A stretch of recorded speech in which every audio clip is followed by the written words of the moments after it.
But anyway, so what I'm saying, if there's a subject like brain science or microbiology, how many of you know a magazine called Science that comes out every week? Science is I believe, the most popular scientific journal, and each article has about 10 things that might interest you, and about 30 articles about how a certain gene works. Well, there are 30,000 genes, so that raises the question, do you really want to know how one of those works just because it was the easiest one to examine? Maybe you do, but it's endless. Why would you spend some time when in 3 or 4 years somebody will say, well, that was wrong? If you read the latest thing, most of the latest thing is wrong, right? Of course it is.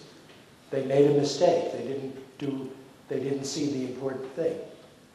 So don't study things that change too quickly.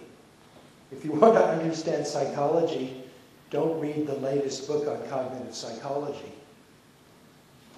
Read Galton or William James or Jean Piaget or Freud or somebody. There's 2 reasons for that. When somebody writes a textbook, who's writing it? He's the person who didn't discover it. You want to read the book by the person who discovered it. Why? Well, digression. What do you do when you meet someone? Well, maybe you're very impressed by them, or maybe you don't like them at all.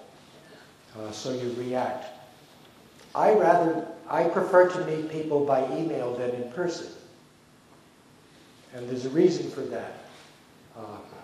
When I see this person, he has a face and a body, and he reminds me of someone. But he's not that someone. So all personal interaction, you start with a mistake you can never do. You actually look a little bit like my Uncle Louis. You know the phenomenon when I came to Japan first, I had trouble distinguishing people. And for about a week. And then I had what do you call it? One of these wonderful experiences. I was sitting in the subway, and there were all these people reading comic books. It was really funny. And I was just looking at all these Japanese people. And then suddenly, he looks like Jerry Sussman. He looks like Patrick Winston.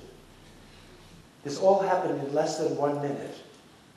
Some sudden change, and now everyone looked different. And what happened? It's not that I learned a new skill. I must have turned off a bad skill.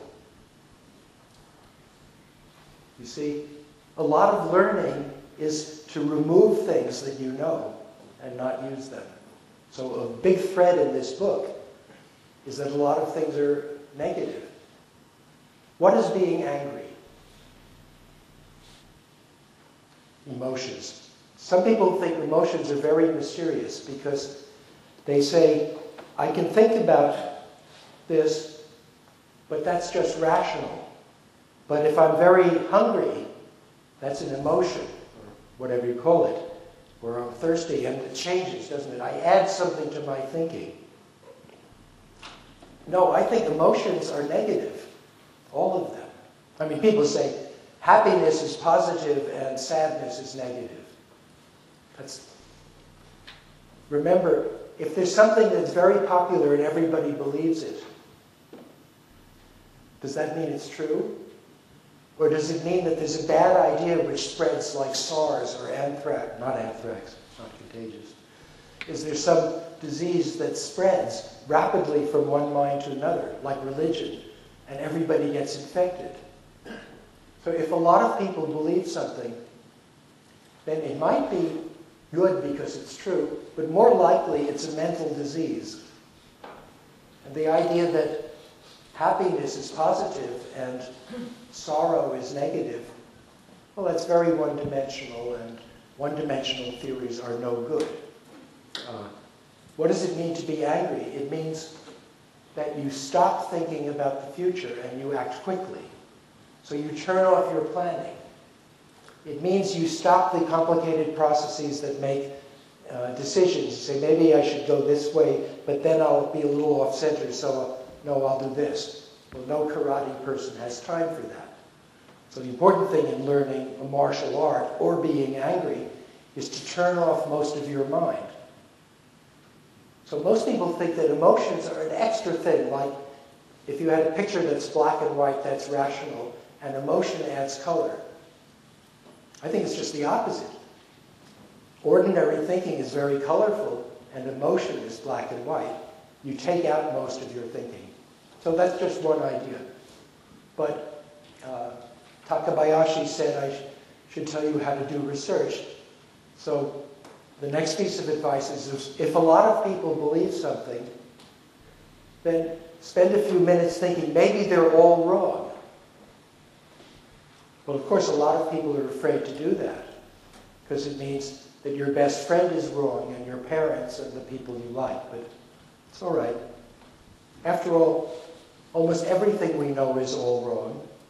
2,000 years ago, we know almost everything they knew has been replaced by science, and almost everything we think is going to be replaced, so it's okay. Maybe you can help put something better there.